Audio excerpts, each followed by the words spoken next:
All right, let's take a look at solving inequalities. Before we saw inequalities with an x and a y variable, so we graphed those on the coordinate plane because x and y give us a coordinate. Here you're going to see that we have only x terms, and you can see I've got a couple of x squareds, but I only have x's, so this is going to be graphed on the number line. And I've got 2x squared on the right, so I'm actually going to subtract x squared from both sides.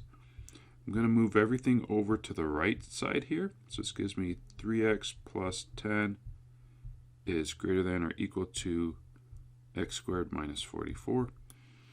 Because if this thing's factorable, I want my x squared to be positive. So I'm going to go ahead and subtract 10 here. Now the order of this doesn't really matter as long as we eventually get everything moved over. So this is x squared minus 54. Then we move our 3x over. Now notice 3x, there are no x terms on the right. So 0 is greater than x squared minus 3x minus 54. And if you want to see this with the 0 on the right, we can do that. Let's go ahead and rewrite this just so you can see how we would do that. Minus 3x minus 54. Now notice here that our inequality up above opens up to the 0. So that means my inequality, once I flip things around, has to still open up to the 0. So as I flip the left and the right side around the inequality needs to flip as well. Now as I look at this, I can see that this is factorable. This is x minus 9 times x plus 6 is less than or equal to 0. Now we're used to seeing an equal sign. All right, so, and by the way, this bar means less than or equal right here, so it can be equal. But essentially, you just solve these like you would if there were an equal sign. X minus 9 equals 0, x plus 6 equals 0. We can add 9 to both sides, get x equals 9. Over here, we can subtract 6 from both sides.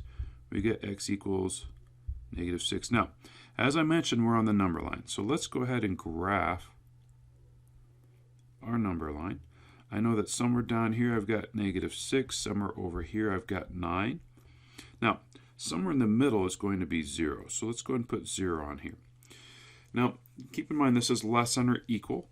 So if it were just a less than, then I would have an open circle like this.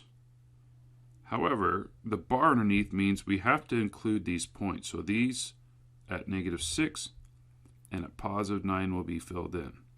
So what we want to do now is, let's go ahead and put a negative 7 here. And over here we've got a 10. We want to figure out, based off of our original, which direction this is going to go. And we're going to have a couple options. Either it's going to be everything in between, like this, or it's going to be everything going out like this. And that depends on our inequality. So we really only need to check one side. So let's check, we're going to check this point right here, 0. And we want to know, is this true or is it false? Which is it?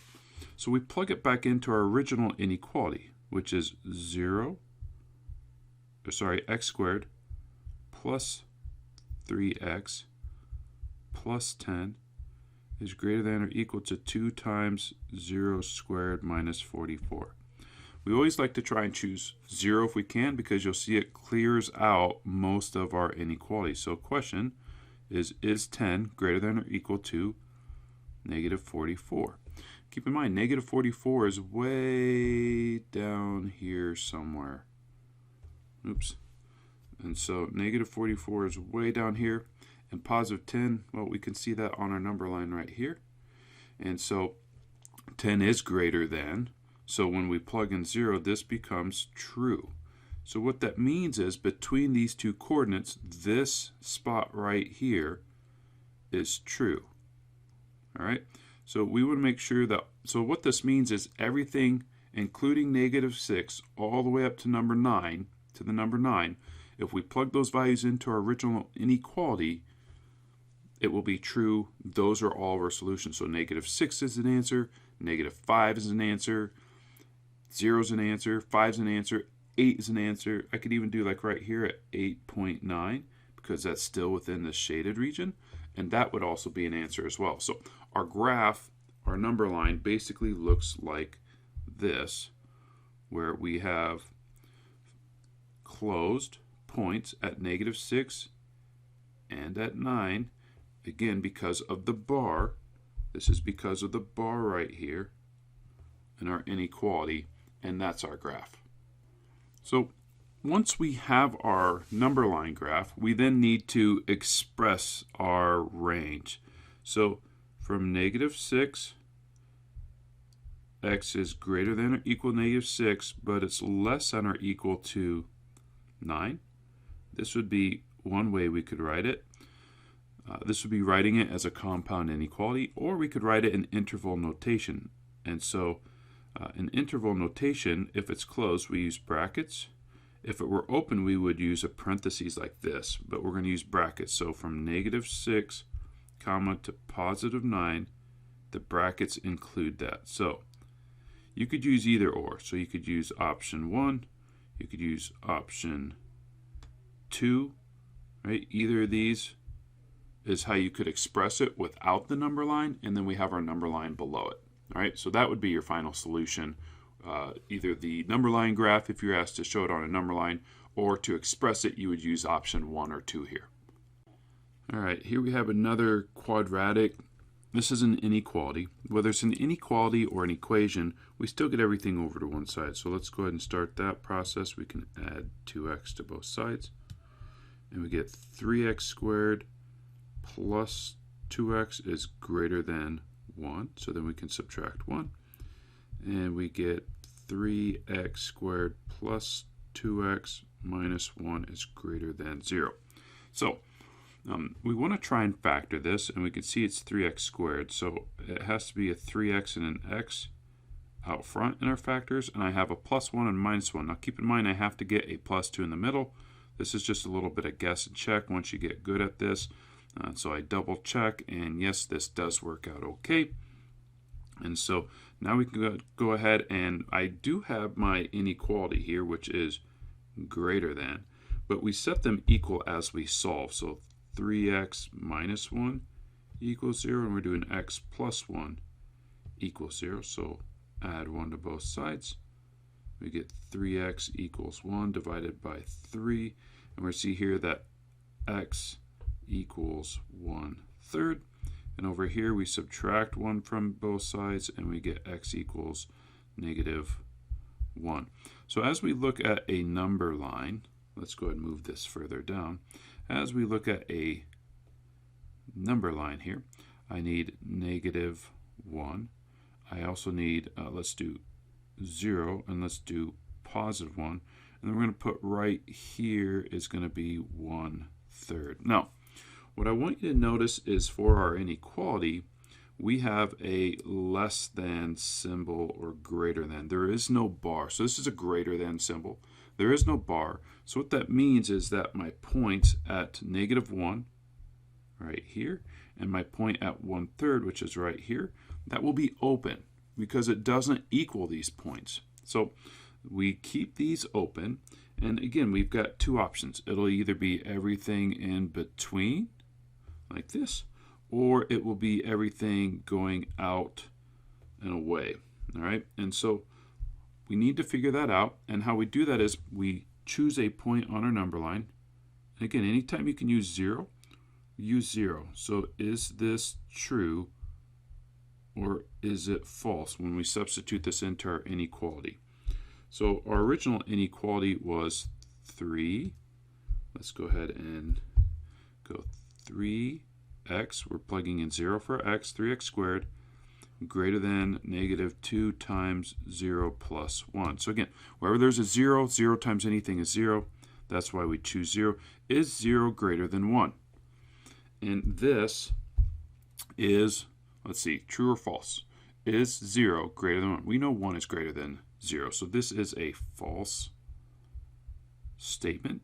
So that means this here is false, which basically means that everything, and so if the middle is false, what that means is that the outside The right side will be true, the left side will be true. Now you can plug in a value, right? We could plug in 1 over here.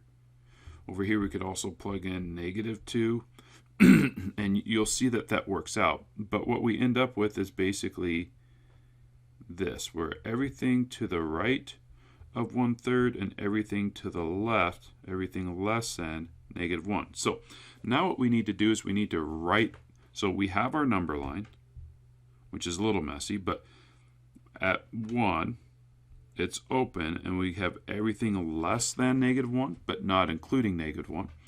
And over here we have everything from 1/3, it's open as well. To the right of that, everything greater than 1/3. So how we'd write that as an inequality, because these go out, because they go opposite directions, we'd say, well, x is less than -1, or x is greater than 1/3. So this would be how we would write it as an inequality. All right, now that we've written the inequality, we need to write interval notation. Now keep in mind x is less than -1. So essentially this thing goes from -infinity to -1, and this is union, or, and then it's going to go from 1/3 to positive infinity. Now notice that the negative infinity and the positive infinity have parentheses. They're not brackets, because brackets would be enclosed, right? So if I did something like this, -1, that would say that at -1 it's closed. Negative infinity and positive infinity is not a number, so it just has to be parentheses. So this would be interval notation when it's or, and that would be union. So the union is or. You could do for the and, it would be the upside down U, but for interval notation we just need the or for now. Alright, we have an inequality with just the x variable. So as normal, we're going to go ahead and move everything over to one side. The x squared's on the left, so let's go ahead and subtract 3x from both sides. And we get x squared plus 12x plus 8 is less than or equal to -28. So we'll add 20 to both sides. Add 28, to both sides, and that will give us x squared plus 12x, and then 8 plus 28 would be 36. So plus 36 is less than or equal to 0. And we can check and see if this is factorable. It is. If we couldn't factor this, you would use the quadratic formula, which is your -b, x equals -b plus or minus the square root of b squared minus 4ac all over 2a. All right, but here this is factorable. Right, I see a perfect square for my first term, see a perfect square for my last term, my third term. So we want to check our shortcut, which is x, right, because it's the square root of x squared is x, square root of 36 is 6, and then they have to multiply to give me positive 36 and add to give me positive 12, so this would be plus, which is less than or equal to 0. So here you can see both of our factors are the same. And so this really is just x plus 6 quantity squared less than or equal to 0, but we only have to solve for x plus 6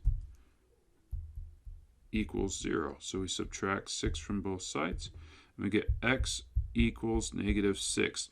Now in this particular case, we don't have 2 points. So before, when we were on our number line, right, where we had 2 points, and let's go ahead and put -6 in the middle.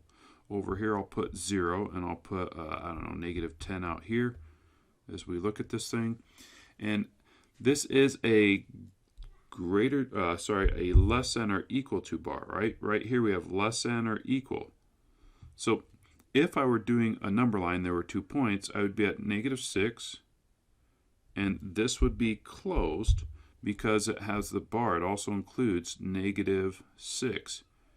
But because we only have 1 point here, it's just x equals -6. There is no inequality to write because I don't have 2 points that I have to figure out Is it between the points? Does it go to the right, to the left of each point? What does this thing do? There's only one point, and so we only have one answer. X is equal to -6. This would be our number line, and then there would be no inequality. It would just be the x equals -6 for our answer.